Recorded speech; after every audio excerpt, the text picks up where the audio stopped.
haula wala quwata illa billah. Bismillahirrahmanirrahim. Assalamualaikum warahmatullahi wabarakatuh. Alhamdulillah. Alhamdulillahi adada khalqihi wa ridha nafsihi wa zinata arshihi wa midada kalimatihi. Asyhadu an la ilaha illallah wahdahu la syarikalah fi asma'ihi wa sifatih. Wa asyhadu anna sayyidana Muhammadan abduhu wa rasuluh sallallahu alaihi wasallam wa alihi wa sahbihi. Subhanaka la nuhsi sana'an 'alaika anta kama athnaita 'ala nafsik. Falakal hamdu hatta tarda wa lakal hamdu idza radita wa lakal hamdu ba'da ridha. Subhanaka la 'ilma lana illa ma 'allamtana innaka antal alimul hakim wa la haula wa la quwata illa billahil aliyil azim. Hadirin rahimakumullah yang dimuliakan Allah, alhamdulillah di hari Jumat yang syarat dengan keberkahan ini, kiranya bimbingan dan rahmat Allah selalu melimpahi langkah-langkah kita.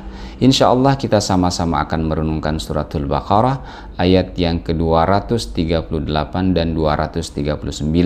Ayat yang mulia ini menjelaskan tentang keutamaan menjaga dan memelihara salat serta salatul wusta. Firman Allah Subhanahu wa taala, A'udzu billahi minasy syaithanir rajim. Bismillahirrahmanirrahim. Hafizu 'alas salawati was salatil wusta wa qumu lillahi qanitin.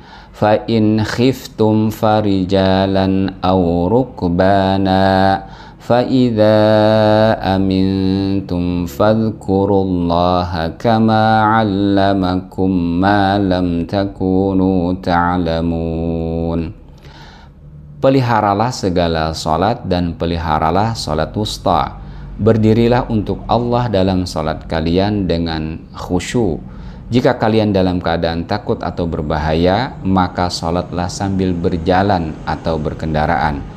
Kemudian apabila kalian telah aman, maka sebutlah Allah, salatlah kalian sebagaimana Allah telah mengajarkan kepada kalian apa yang belum kalian ketahui. Hadirin yang dimuliakan Allah Subhanahu wa taala. Ayat-ayat mengenai keharusan menjaga salat diletakkan di tengah-tengah ayat berkaitan dengan hukum-hukum keluarga dan relasi suami istri ketika bercerai atau berpisah. Karena surat Al-Baqarah ayat 240 berikutnya nanti itu masih akan berbicara tentang wanita-wanita yang bercerai akibat kematian suami mereka. Hikmah dari peletakan ayat ini menurut Imam Ali As-Sabuni, pengarang kitab Shaffatut Tafasir, adalah sesungguhnya ketika Allah memerintahkan untuk memberikan ampunan, toleransi, dan tidak melupakan kebaikan dari istri setelah bercerai. Setelah itu Allah menerangkan perintah tentang salat, sebab salat merupakan sarana penting baik untuk melupakan kegelisahan duniawi dan berbagai kesedihan. Syekh Muhammad Mutawalli Asy'arawi menjelaskan bahwa penempatan ayat mulia ini di sela pembicaraan tentang kehidupan rumah tangga adalah untuk menggambarkan kesatuan ajaran agama. Firman Allah Subhanahu wa taala, Hafizu 'alas salawati was salatil wusta. Peliharalah segala salat dan peliharalah salat wusta. Artinya, peliharalah dan lakukanlah salat secara rutin, wahai orang-orang yang beriman, sesungguhnya malaikat menyaksikannya.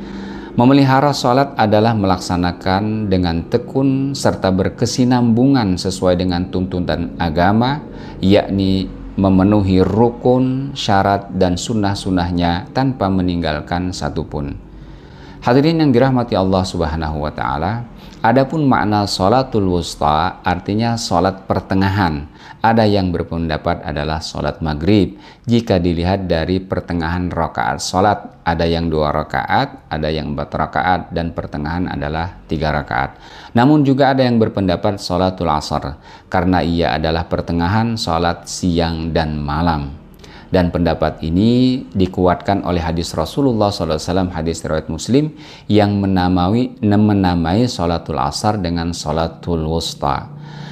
Memelihara salatul wusta, salat asar ini sangat penting karena pada saat kesibukan setelah beraktivitas dari pagi hingga sore seringkali dapat menyebabkan orang lupa atau malas karena letih. Wa qumu lillahi qanitin. Berdirilah dan berdirilah untuk Allah dalam salat kalian dengan khusyuk. Terus meneruslah ibadah dan berada dalam ketaatan dengan khusyuk dan tunduk. Ada yang memahami makna qanitin adalah diam dan tidak berbicara. Para ulama menyimpulkan bahwa salat khusyuk itu setidaknya ada dua hal: tidak banyak bergerak anggota badan dan menghadirkan hati. Sukunul jawarih ma'a huduril qalbi. Hadirnya hati itu adalah kondisi hati kita dan kondisi pikiran kita sesuai dengan apa yang kita ucapkan dari lafaz-lafaz ketika sholat. Disinilah penting sekali bagi kita untuk mendapatkan khusyuk itu, memahami makna-makna kalimat yang kita baca pada saat sholat.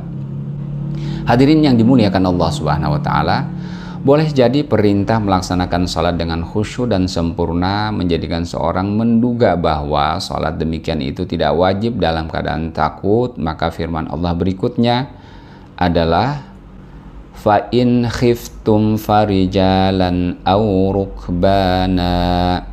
Maka jika kalian dalam keadaan takut atau berbahaya, maka tetaplah kalian sholat sambil berjalan atau berkendaraan. Ayat ini menjadi bukti bahwa inti sholat adalah zikrullah, mengingat Allah Subhanahu wa Ta'ala, dan ini adalah amalan hati. Adapun amalan-amalan lain seperti gerak dan bacaan, jika tidak dapat dipenuhi secara sempurna dalam keadaan tertentu, maka itu ditoleransi Allah yufa'anhu.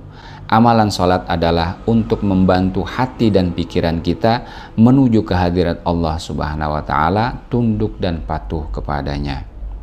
Namun kalimat berikutnya adalah فَإِذَا أَمِنْتُمْ فَاذْكُرُوا اللَّهَ كَمَا عَلَّمَكُمْ مَا لَمْ تَكُونُوا تَعْلَمُونَ.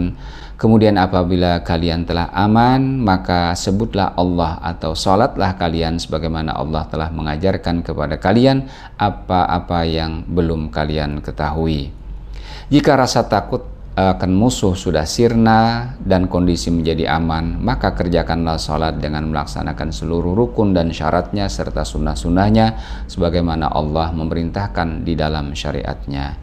Hadirin yang dimuliakan Allah Subhanahu wa Ta'ala, demikianlah makna tafsir surat Al-Baqarah ayat 238 dan 239. Kewajiban untuk memelihara salat dan salatul wusta serta berupaya semaksimal mungkin untuk khusyuk di dalam salat, karena khusyuk dalam salat akan menimbulkan berbagai efek-efek kebaikan berikutnya. Inna sholata tanha anil fahsya'i wal munkar.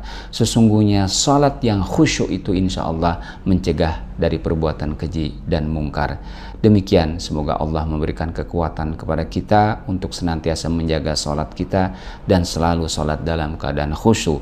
Assalamualaikum warahmatullahi wabarakatuh.